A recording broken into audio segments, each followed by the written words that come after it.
歡迎大家出席今日嘅記者會。咁今日台上邊兩位醫生分別係衛生防護中心傳染病處主任張竹君醫生，同埋醫管局總行政經理劉家獻醫生。咁首先請阿張醫生幫我哋匯報下確診個案嘅情況。係，大家好。我哋琴晚確診咗3宗個案啦，個案編號係12038至到12040啦。咁其中1宗係本地個案啦，另外2宗係輸入性個案。咁首先講輸入性個案啦，12039咧就係英國抵港人士啦，咁喺機場揾到嘅，咁佢已經接種咗2劑復必泰啦，就喺英國接種嘅。咁都係有 L452R 嘅變種變異啦。咁另外12040咧就係亞曼，就經過呢個杜拜到香港噶啦，咁都係有 L452R 嘅變種啦。咁都喺呢個機場揾到嘅。咁12038咧就係一個本地個案啦。咁佢係女士47歲啦。咁佢係居住喺呢個日東2村嘅，即係東涌嘅美日樓啦。咁佢係一個機場航空公司嘅貴賓室嘅職員啦，即係國泰嘅貴賓室嗰個環宇堂嘅職員啦。咁主要都係近1至4號閘嗰個貴賓室啦。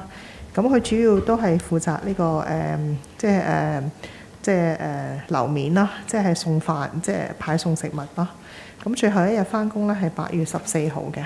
咁因為佢係機場工作啦，咁所以一直都有做定期嘅檢測嘅，就未打疫苗嘅。咁佢喺8月5號應該係最近嗰幾次咧，就7月30號啦、8月5號啦，同埋8月9號咧都有定期做檢測嘅。咁佢8月15號咧就去一個私家醫生度咧，都諗住要打針。咁但係因為佢都話俾私家醫生聽咧，佢都即係有啲輕微嘅咳嗽成個月。咁私家醫生咧就建議佢去咧就照個肺片先。咁所以佢就當日咧都去咗呢個社區中心咧係做測試啦，同埋去咗急症室咧就照肺嘅。咁喺急症室咧都有做埋呢個病毒測試啦。咁所以我哋首先就收到急症室嘅病毒測試嘅報告咧，就初步陽性啦。咁而佢入咗院之後咧，都係一個陽性嘅個案嘅。咁其後嗰個社區檢測中心嗰個報告翻嚟都係陽性啦。咁同埋佢都係未有抗體嘅。咁因為佢都連續做咗好密嘅測試啦。咁一直都係陰性，咁最近先開始陽性。咁同埋個 CT 值都開始有少少跌啦。咁所以我哋都覺得佢係一個即係新發嘅感染啦，即係唔係話嗰啲好舊嗰啲感染咯。咁佢就個病毒咧就帶 L452R 嘅變種病異啦。咁我都知道理工嗰邊都做咗啲分析啦，都知道佢係一個 Delta 嘅病毒嘅，即係1.6、7.2咁樣嘅。咁我哋都會做一啲基因嘅分析咧，睇下會唔會同其他嘅個案有相關啦，會唔會揾到一個源頭啦。咁佢其實主要活動嘅範圍咧，就喺潛伏期同埋傳染期啦，都係返工啦，同埋喺屋企啊，或者同啲屋企人食飯啊，行下即係少少行下街啊咁樣嘅。咁佢返工嘅地方咧，就係主要咧都係有10零20個同事就有接觸啦。咁主要咧啲客人都係啲轉機啦，同埋喺香港離開即係去外地嘅客啦。咁由香港離開外地嘅乘客，我哋覺得就可能即係冇咁高危啦，因為佢好多都可能有做咗測試，同埋本地都冇乜傳播啦。咁但係轉機嘅客咧，我哋就唔可以肯定，同埋都比較難揾到啦嚇。即係除非即係對方嘅國家佢去嘅地方嗰度揾到一個個案，又通知翻我哋喺香港轉機，我哋可能先知道有機會知道即係會唔會係有機會關聯咯。咁佢平時返工咧就係搭呢個龍運巴士 S65號啦。咁佢通常係返晏晝去到夜晚，即係深夜咁樣嘅。咁而放工咧就有時係搭龍運嘅 N64啦，或者有時咧就同啲同事就搭的士返屋企嘅。咁佢放假就主要喺屋企啦，同埋有時同啲屋企人出街食飯啦。咁潛伏期同埋傳染期到個地方啦，工作嘅處所咧，我哋都有做呢個強制檢測嘅公告嘅。咁應該琴日都有已經出咗㗎啦。咁包括都有成12個地15個地方啦，即係包埋啲巴士線啊、各樣啊、街市啊、銀行啊。或者一啲餐廳啊咁樣嘅，咁大家可能要睇翻嗰個8月18、16號嘅強制檢測嘅公告個詳情啦。咁佢居住嗰個美日樓咧，就琴晚做咗呢個限制及檢測通告啦。咁我知道有1600幾位居民都做咗測試，都係陰性嘅。咁呢個地方都係要喺繼續之後嘅第3日、第7日、第12日同埋第19日咧，都係有個強制檢測嘅。咁我哋大概而家就係揾咗30位到嘅咁嘅接觸者啊，咁樣係需要做檢疫嘅。咁另外就頭先個15個地方係需要做呢個強制檢測咯。嚇，咁我哋加埋咗頭先呢一位嘅L452R 嘅變種病毒株咧，今日就多咗3種啦。咁一共到而家咧，我哋有242個 L452R 嘅個案咯嚇。咁我今日報告係咁多啊。另外就係我哋初步陽性就大概5宗樓下啦嚇。咁暫時就冇本地個案嘅。咁而家請阿劉醫生幫我哋匯報下醫管局方面情況。係，各位好。直至到今朝上晝9點鐘，過去嗰24小時，醫管局系統錄得呈報個案係8宗。喺過去嗰24小時咧，就再多3位嘅病人係康復出院嘅。至今就共有11753名病人呢係康復出院嘅。我哋而家有37名嘅確診病人呢，就分別喺8間醫院同埋北大嶼山醫院香港感染中心留醫。其中有1名病人呢情況係嚴重，其餘呢36位病人呢情況都係穩定嘅。我哋而家開咗嘅負壓病床呢，就係1047張，使用率呢就係54%。而負壓病房咧就係585間，使用率咧就係61%。我今日公佈係咁多。好，咁而家提問時間啦，請大家先舉手，用我同事交俾你嘅咪發問。咁喺發問之前，請介紹下自己代表傳媒機構。第一位嗰邊最後嗰排着恤衫嗰位男士。你好啊 TVB 啊，想問翻就係確診咧住喺東涌嗰個患者咧，其實估計佢最大個感染源頭係邊一度咧？即係會唔會係都係貴賓室接觸其他轉機個客人嗰個機會比較大啦？同埋就係即係而家做即係而家CHP 係咪都做緊一啲嘅基因排序測試？有冇話揾到一啲同呢一個個案係有個排序基因排序係有相同嘅咧？同埋就會唔會即係因應今次嗰個個案啦？會唔會即係喺機場即係要求全部嘅機場員工都再做多一次檢測？同埋亦都話有專家都建議就係即係即係會之後再加密即係機場員工嗰個檢測嘅頻率，即係會唔會咁樣做咧？唔該。其實睇佢去個潛伏期同埋傳染期嘅地方咧，咁我哋都覺得佢工作嘅地方嗰個風險就會大過佢喺社區嗰啲餐廳啊或者其他朋友嗰啲感染嘅途徑嘅。咁佢去工作嘅地方咧，就主要都係轉機客同埋呢個離開香港嘅客人啦。咁就冇啲入境嗰啲嘅，因為入境嗰啲就全部去做檢測嘅，就唔入嗰啲貴賓室。咁離開香港嘅客人呢，一般好多都有做測試啦。咁另外就本土嗰個疫情就唔係話咁嚴重，就應該嚟港嗰啲顧客呢，我就覺得可能比較低危嘅。轉機因為佢可能逗留幾個鐘喺香港，又唔需要做測試啦，咁可能喺來自其他地方都會有。咁當然全世界都係有疫情啦，咁所以覺得呢個風險係會高啲，不過就會比較難追蹤啦。咁因為琴晚先至確診啦，咁所以佢嗰個基因測試咧都係要做2-3日嘅。咁一般我哋都會睇睇會唔會同其他起碼有冇啲線索係近喺邊度國家嗰啲個案近啲啊，或者會唔會同本地已經確診一啲個案係相似，咁可以有助於揾到嗰個源頭咯嚇。第三個問題係咩？唔記得咗。加密喺機場嗰啲員工嗰啲檢測。我諗機管局嗰度都已經係做緊呢啲嘅。咁你睇到呢個案，其實佢都做得好密嘅嗰個檢測，即係對上嗰幾次係8月9號啦、8月5號啦、7月30號，即係差唔多唔使1個星期都有做。咁同埋其實佢本身都係諗住去做打針嘅。咁希望即係多啲員工，即係所有員工都打針嘅話啦，咁可能個風險更加會低啲咯。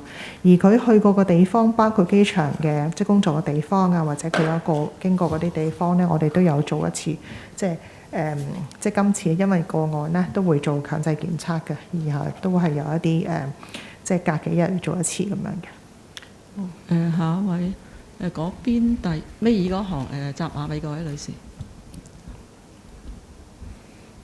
Questions from our THK. First is, how likely have travelers passed virus to her, and are unvaccinated people still safe to work at airport? And second question is, as she carries the Delta variant, can you assess the risk of a mini outbreak at her workplace and also Tongcheng? And third question is, as a helper might contract COVID virus in a quarantine hotel without sufficient air circulation, will the CHP inspect all quarantine hotels' air system to check if they're all up to standard? If not, why? Thank you. We reviewed concerning this case, a new case.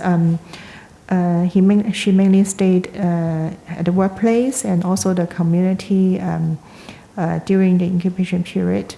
So we compare all the risks and found that the risk of acquiring the illness from the travelers, maybe transit travelers, is the highest, because all the lounge she's serving mainly serve transit travelers and outbound travelers, no inbound travelers, because all inbound travelers will be directed to the TSCC for testing. So for all the outbound travelers, I understand many of them would have testing before they go out to Hong Kong to other places. And even if they do not have testing, the risk of acquiring local infection from Hong Kong community is quite low. So for the transit travelers, because they can come from other places, and the epidemic situation in all over the world is very severe, mostly.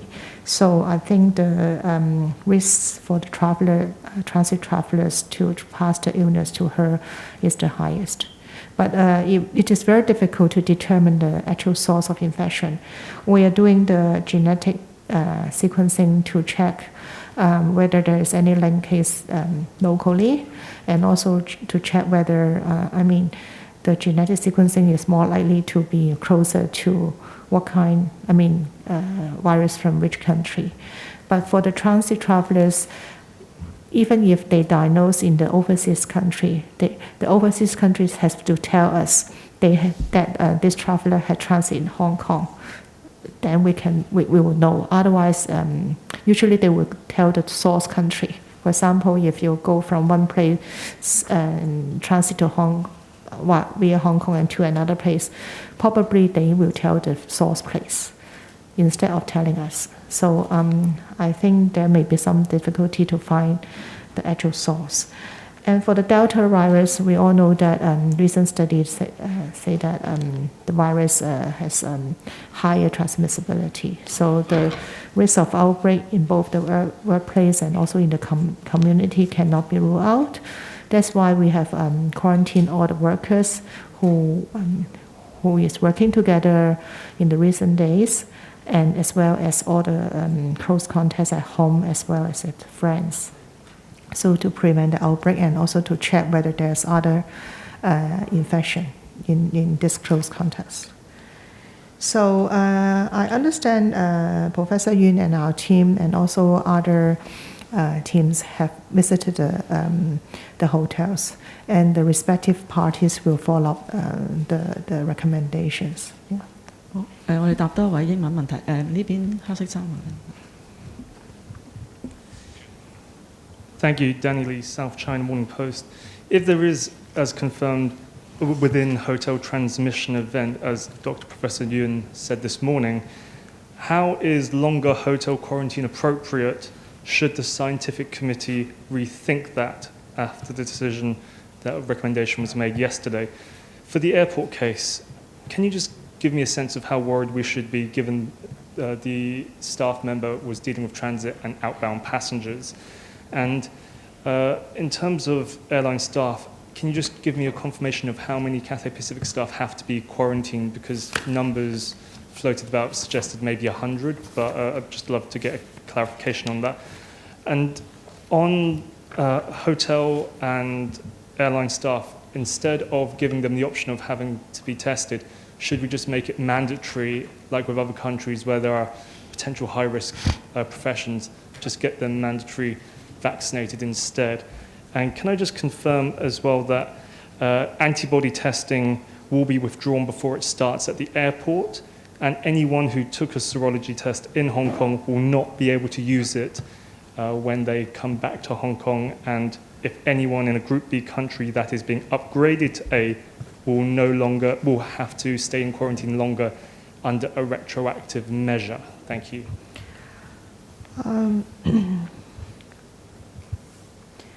So for the, you mean that there's a hotel transmission? That's why. I think Hong Kong is a very crowded place when we do not have so many suitable places for quarantine. So, but for the home quarantine, it is also very high risk because we are all living in the multi-storied flat. We share our facilities with our family members and also other flats in the same story in the same building. So we do not have many choices, either the hotel or the quarantine center or at home. I think the most safer place is the quarantine center, but we only have limited number of places. So that's why we have an option of quarantine hotel. But I understand our partners have done everything to ensure the quarantine hotel will be up to infection control standard. Yeah, but we have many travelers coming to Hong Kong, and also with the recent Delta virus, it's much more transmissible than the previous COVID virus we know. So there's a risk of airborne transmission. That's why we have to be careful about the aircon system, air circulation, and also whether you need to close the window before you open the door, and sometimes later, because of the limitation of the facilities in Hong Kong. So I think the hotel is still a safer version than the home quarantine because you need to stay away from your other members of the society. So and for the scientific committee recommendation last night, I think it's more based on the how many days you found after you arrive Hong Kong, and what is the best safest duration. That's why. But for the implementation of this recommendation, we do not have many choices. And for the scientific committee recommendation last night, I think the recommendation is still threefold. A negative PCR on arrival, COVID testing, documented history of 2 doses or a completed full doses of vaccine, depends on the brand of the vaccine, and also antibody tests. But this is the scientific committee recommendation. But for the details of the implementation by the government, it may be slightly different, depends on the details. So I think it will be announced as soon as possible. Yeah. And for the other members in the community who are working at high-risk areas such as the airport and also the hotel members, of course, we will encourage them to all get vaccinated. So I understand the airport has doing everything to ensure most of them, the workers, either get vaccinated or do very frequent testing. I think so. Yeah. So that's why I understand this. In this case, she intended to go for vaccination. Oh yeah. I think we have quarantined so far 30 people. Maybe because we are still tracing some of them. Yeah. 下一位，呢邊第尾二嗰行白色衫嗰位，中間嗰位先。你好啊，立場嘅，想問翻呢呢一個本地個案啦，佢同住屋企人有幾多啦？有冇人有病徵啦？咁今次頭先張醫生都有講到機場即係未必有辦法 trace 到轉機嗰啲旅客啦。咁但係估計佢喺社區染翻嚟個機會有幾大呢？係會唔會社區本身都有個 L452R 嘅傳播鏈呢？咁同埋咧，佢喺貴賓室即係負責啲上菜嘅工作，咁啲旅客都即係除晒口罩咁樣，會唔會貴賓室本身咧去接待一啲轉機旅客，我哋冇佢哋足跡都係高危嘅咧？有咩建議俾翻貴賓室或者會唔會考慮即係叫佢哋停用啊，或者其他航機嘅貴賓室都係啦。咁另外咧，之前嗰個美國抵港外傭咧，都係住喺東涌，而今次呢一個咧都有唔同嘅足跡喺東涌啦。估計佢哋兩個會唔會其實係有啲重疊嘅足跡咧？即係就算美國嗰個外傭見到之前強制檢測公告，都未必有即係東涌嘅地方納入去個強制檢測公告，但係會唔會即係發掘下？因為佢哋兩個都有 L452R， 或者初步發現到佢哋有冇重疊嘅足跡啦。同埋就係今日呢一個嘅個案咧，本地個案佢 CT 值係幾多啦？佢傳播性有幾大？唔該。就社區傳播鏈都係會覺得佢嗰個因為當然我哋唔可以完全排除社區有隱形嘅傳播啦嚇。咁但係因為我哋都即係每有個案咧，都做好多即係強制檢測啊，又送晒啲屋企人啊、緊密接觸者送去檢疫中心啊，咁又去做測試咧，暫時就未揾到其他啲個案咯。咁例如我哋琴晚做嗰個強制檢測喺嗰個大廈入邊都做咗1000幾人啦嚇。咁當然會唔會有啲走漏咧？咁當然冇人可以排除嘅，咁都係盡量睇睇會唔會有可能。咁而貴賓室上菜咁當然都可以想像，因為人哋都會即係食飯嗰時候咁，梗係會除低口罩啦。咁而如果有啲轉機客嘅話，咁佢當然都係有機會係即係可能有機會帶咗病毒，我哋唔知咁樣啦嚇。咁所以都係有個風險嘅。咁呢個風險就可以即係減低嘅話，如果係譬如所有員工都係盡量打晒針啦，或者係睇下佢即係做呢啲上菜嘅時候，會唔會嗰個即係着嗰個 PPE， 即係嗰個口罩啊，或者甚至係面罩啊嗰啲係咪有需要啦嚇？咁呢啲可能都要再睇一睇啦。咁至於佢同其他個案係咪真係有相關呢？我哋都會等一等嗰個基因分析嘅。即係如果基因分析係真係同某一位個案係有啲相關嘅話呢，我哋更加可以睇睇會唔會有啲即係相同嘅地方啊，可以做多啲嘢咯嚇。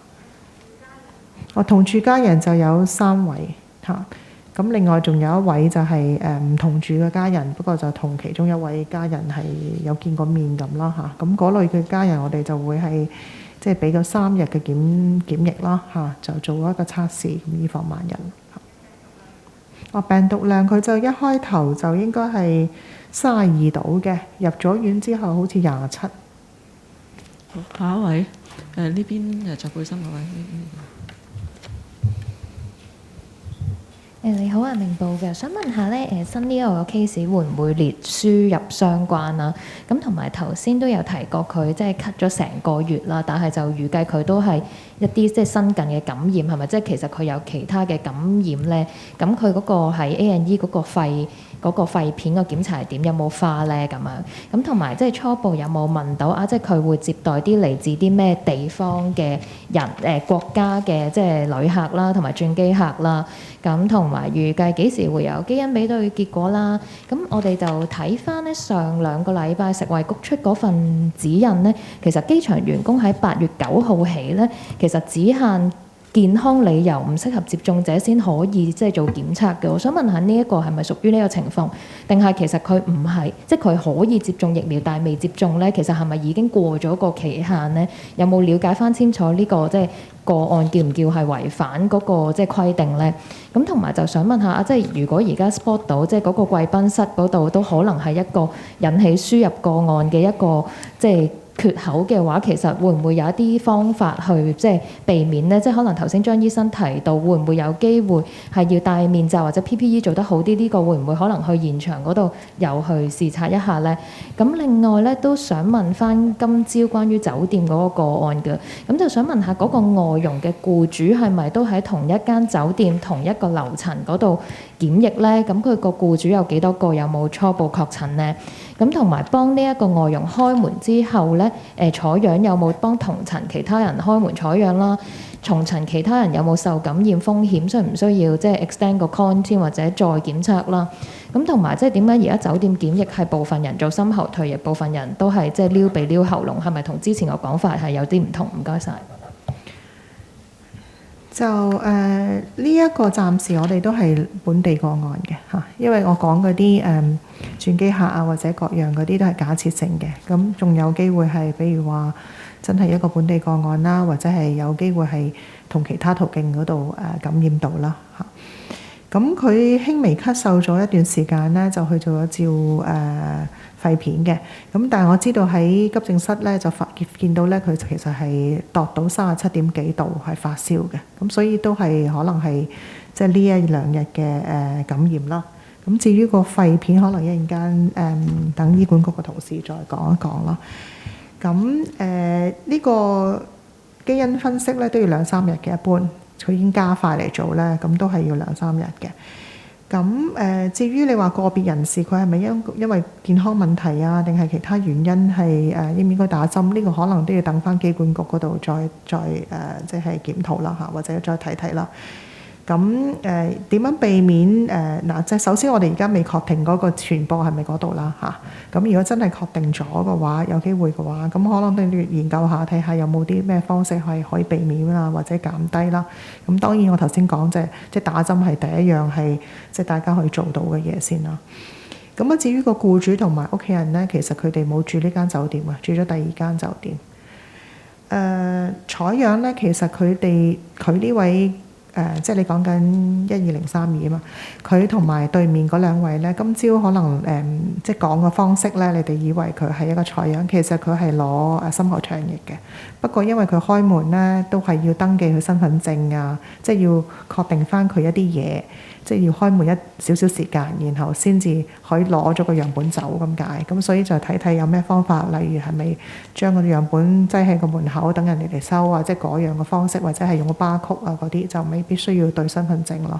咁呢個係今朝講嘅，可能其實第3日嘅樣本係即係而家嗰幾日樣本咧係有時候係深喉唾液，即係例如第3日深喉唾液，可能第5日咧就係一個撩鼻嗰種咯嚇，咁就係即係兩種都有嘅。嗰個同層嗰度咧，其他人咧我哋都係擔心嘅，因為既然曾經發生咗一單，會唔會其他都有咧？咁其實同層嘅所有喺8月1號至4號之間一齊住嗰啲人咧，我哋都送咗去佢哋檢疫中心，再做測試，再觀察。咁大概有13個人度啦。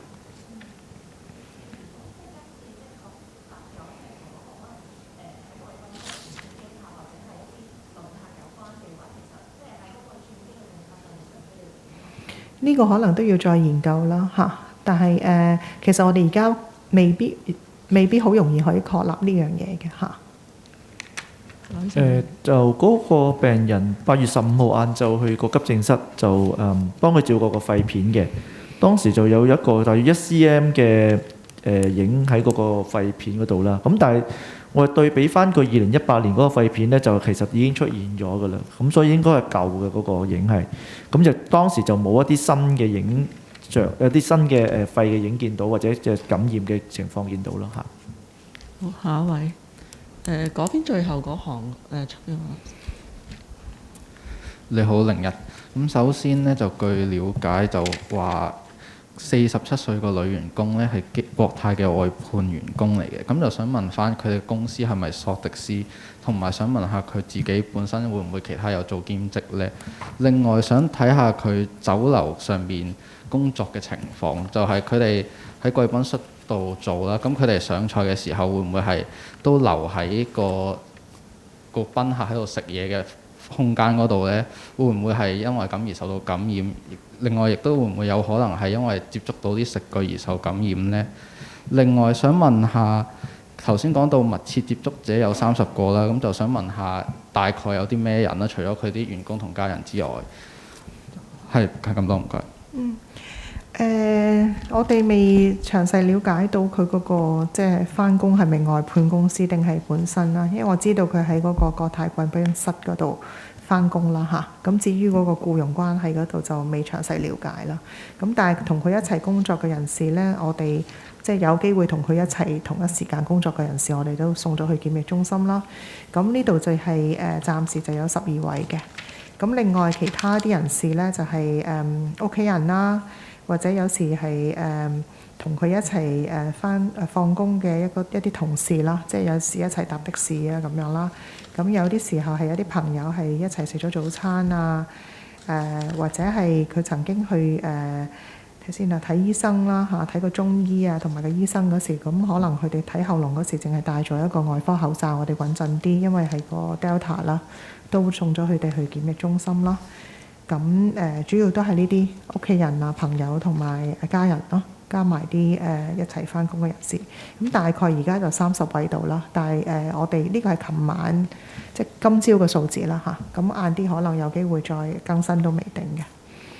咁至於究竟係食物啊，定係食具啊，定係人啊？我一般嚟講就係人傳人嘅機會就會大啲嘅。咁尤其是係如果啲人係冇戴口罩嘅情況下，就傳俾就算有戴口罩嘅人都有機會嘅。咁但係呢啲全部我哋暫時都唔係即係假設嚟嘅，就唔係話一個確定咗邊個傳俾邊個嘅嚇。下一位呢邊。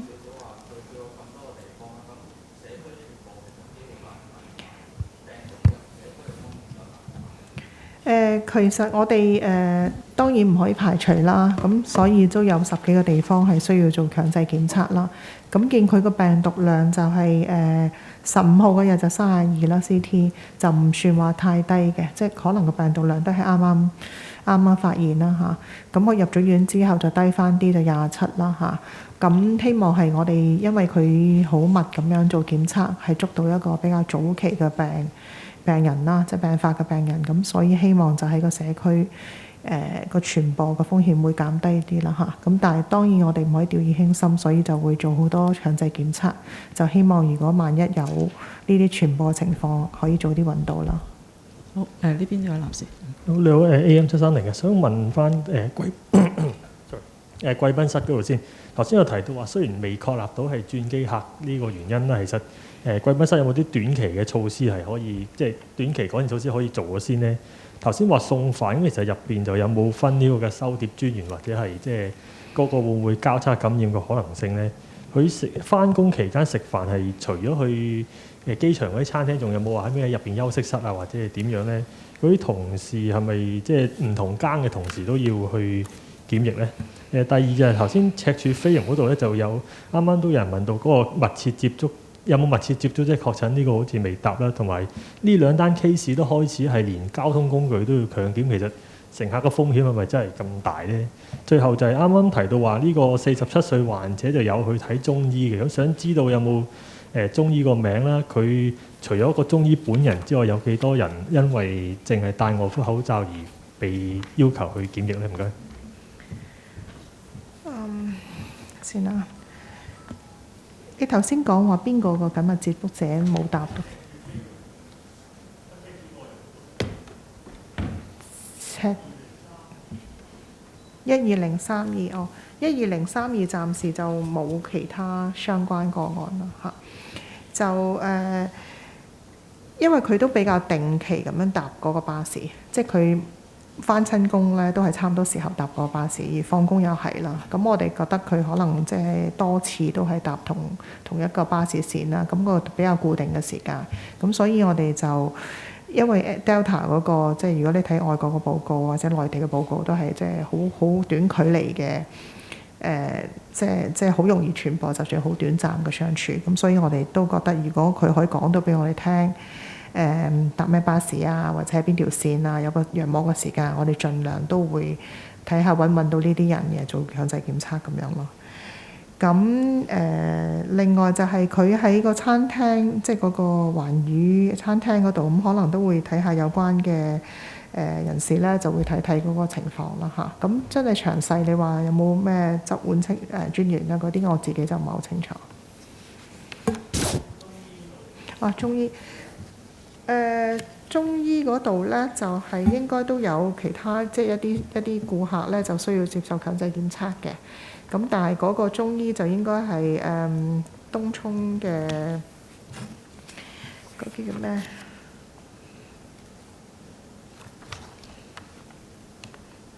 喺呢個東涌健康中心2座1樓嗰度嗰個咩離島中醫咁樣嘅，就係短嗰個貴賓室而家暫時就閂咗，做消毒㗎啦嚇。咁但係會唔會有啲類似嘅貴賓室啦？咁我可能就要檢討下，睇下有冇啲其他嘅措施啦。下一位，嗰邊最後嗰行出邊嗰位。你好啊，Now TV 嘅，咁咧都見到，因為其實佢都喺機場做嘢啦，咁但係咧其實係機場嘅個別地方嘅人士需要去做強制檢測，其實有冇需要即係將呢一個檢測擴大咧？即係成個機場嘅員工都要做檢測，有冇呢個必要咧？另外想問清楚咧，因為即係今朝袁國勇教授啦都講過話，可唔可以唔使再核對身份啊，或者一啲措施去縮短一啲開門嘅時間？即係 CHP 或者會唔會都覺得即係呢啲嘅建議係可行嘅？係咪都會即係跟呢？咁如果跟嘅話，最快係幾時會落實呢？另外，因為其實都袁教授都有提到係可能走廊嘅空氣換氣量唔係咁足，咁而家食肆其實都做到，即係一定要做到每小時6次嘅換氣量啦。咁覺得即係一啲嘅檢疫酒店或者係即係相關嘅設施嘅話，需唔需要都要跟呢一個指引，即係加強呢個換氣量呢？另外，因為其實都見到而家其實係有推到呢一個血清測試去到減呢一個檢疫期嘅。咁而家係咪真係都覺得呢一個需要暫緩先呢？定係都覺得可以照推行？唔該晒。就我哋着重係關於呢個個案啦，當然係佢去嘅一啲個別地方，成個機場嗰啲個別地方係一定要做檢疫啦、檢測啦，而嗰個係要重複幾次啦。咁但係我知道機場嘅員工咧都係做緊啲好密嘅檢測，如果佢哋唔係打針嘅。咁而好似呢位個案嚟講咧，佢都唔到1個星期都會做一次嘅。咁所以其他啲機場員工其實不斷喺度做緊檢測嘅。咁而即係可能都好多係1個禮拜做一次啦嚇。咁而喺酒店嗰啲檢疫酒店嘅一啲跟進嘅工作咧，我知道啲相關嘅同事咧就應該係做緊啲研究，即睇下點樣可以跟進嘅。咁最可能簡單啲嘅就係即係譬如話深喉唾液嗰個，可能就未必要對個身份證啊，可能用個巴曲嗰啲嘅，咁可能可以嗰啲可以好快就可以做到咯。咁但係如果你話空氣啊嗰啲換氣量嗰啲，當然就要睇睇嗰個有關嗰啲專家，再睇一睇點樣去加強。咁當然係即係有咁嘅情況都係唔理想。咁我都知道呢個好似即係呢兩個個案都係走廊尾啦嚇。咁可能係個走廊尾嗰度個換氣量就零舍就差少少咯。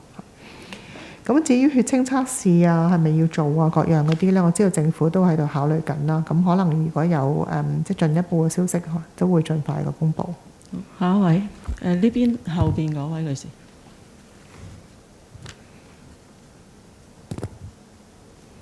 你好啊，經濟部嘅，想問下，即係嗰個47歲女士咧，就話佢咳咗成個月啦，但係嗰個發病日期就寫8月15號啦。咁有冇話點解係即係8月15號佢有冇啲乜嘢嘅病徵啦？另外想問下，今日個輸入個案呢，24歲女士就話佢打過 BioNTech 啦，有冇個日期？佢幾時打啦？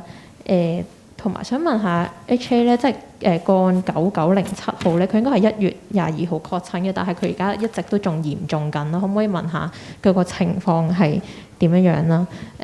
最後係即係之前其實特首有講過話，而家第4波疫情已經完結啦，想問下張醫生覺得其實而家即係第4波疫情係咪即係尾聲啊，定係開始第5波咧？唔該。就呢位47歲女士，咁佢咳咗1個月，我哋開頭都會擔心會唔會係一啲即係好耐之前發病，而一直都係未知道個個案啦。咁但係睇翻佢即係不斷測試嘅記錄咧，咁其實佢7月30號啦、8月5號啦，其實佢6月尾之後咧就不斷咁樣每個禮拜都做測試嘅。咁而佢最近嗰幾次7月30號、8月5號、8月9號都有做測試，咁今次就8月15號啦。咁因為呢啲咁嘅測試嘅結果咧，我哋覺得其實佢個咳咧就未必同呢個新冠肺炎有關咯。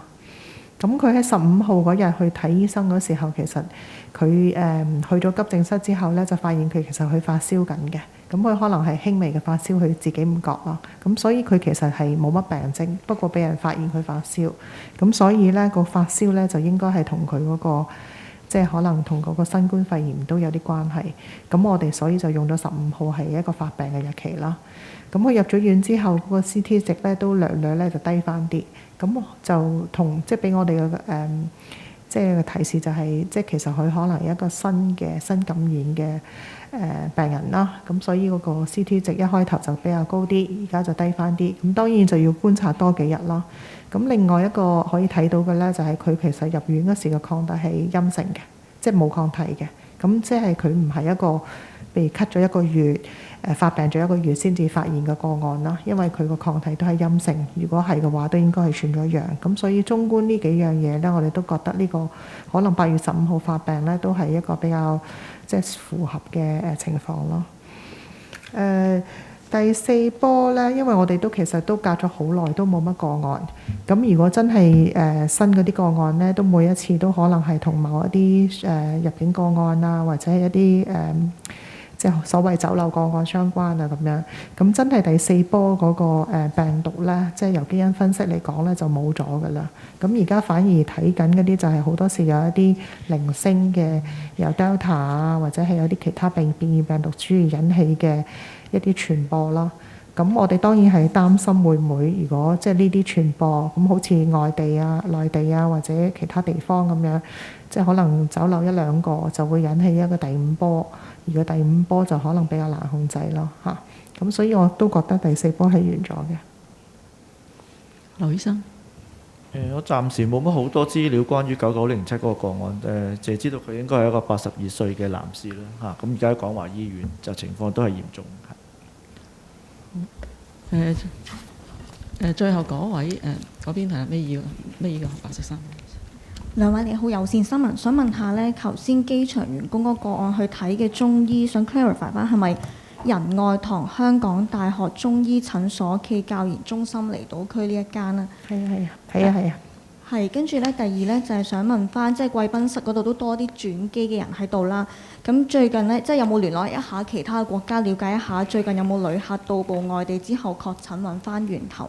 同埋第三呢，就係想問翻，即係而家打咗針呢，都會感染到 Delta 變種病毒啦。咁而家嘅防疫措施仲係咪有效呢？唔該。我哋開頭都諗住睇下會唔會揾到一啲，例如揾到成個名單翻嚟睇睇嗰個轉機嚟講嗰啲人士有幾多啊？會唔會逐個國家問一問啊？或者俾個名佢哋對一對？咁其實我哋攞翻嚟啊，不過頭先一睇嗰個名單有7000個，咁呢最近一個禮拜都3000個，咁所以呢就幾乎不可能。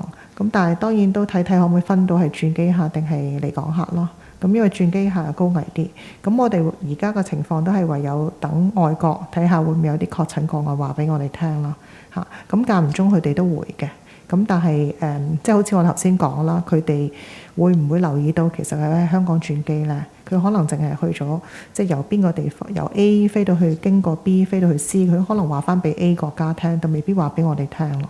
咁所以就會有呢個情況，就未必話真係可以容易揾到。咁但係我哋又冇理由話寫信俾全世界話，你哋話俾我聽，你有冇個案喺香港轉機？因為佢哋都有其他佢哋自己嘅工作咯。Delta 病毒株咧，我知道嗰個就算打針咧，間唔中我哋都會見到好多有啲係即係打咗針嘅個案啦。咁但係啲文獻都係話啦，咁其實如果打咗針嘅話咧，佢嗰個病毒量可能雖然同可能冇打針嘅病毒量一開頭咧都差唔多，即係未必會低。咁但係佢會低得快啲，即係佢會跌得快啲。咁同埋咧佢嗰個嚴重性啊、住院啊、死亡啊，咁一定係會比冇打針嗰啲人咧就會好好多嘅。咁可能喺個就算佢感染咗咧，都會係個輕微個案咯嚇。咁呢個就會對即係減低個併發症啊、死亡率咧，就係即係個人嘅保護咧就會有效好多嘅。好，咁今日記者會到此完結啦，多謝大家。